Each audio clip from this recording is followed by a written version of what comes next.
When it comes to military funding, Volodymyr Zelensky has no greater friend than Joe Biden.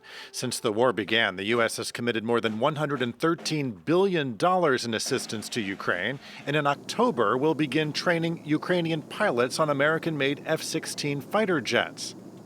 The Democratic president recently asked Congress to approve an additional $21 billion in emergency defense and humanitarian aid through the end of the year. But it's a move that may not have the public's overwhelming support, according to a recent survey. A CNN poll found that 55% of Americans think Congress should not authorize additional funding, with 45% saying it should.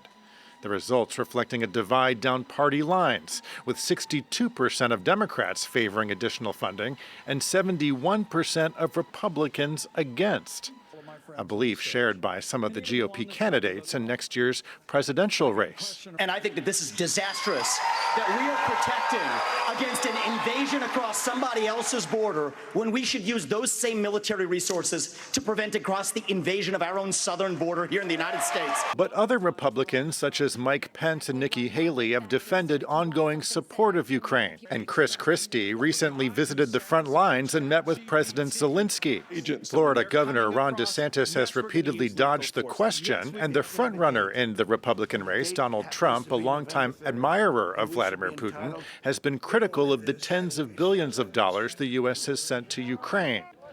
On the battlefield, Kyiv's counteroffensive, which began in June, has been making slow progress. Impatience and rising costs to fund the war are causing divisions in Brussels as well, while EU members such as France have expressed the need for Europe to stand together in support of Kyiv. The fate of Ukraine is also our collective moment of truth for Europe. We're helping Ukraine because the fate of this country, the outcome of this war, depends upon our security, our prosperity, our democratic way of life.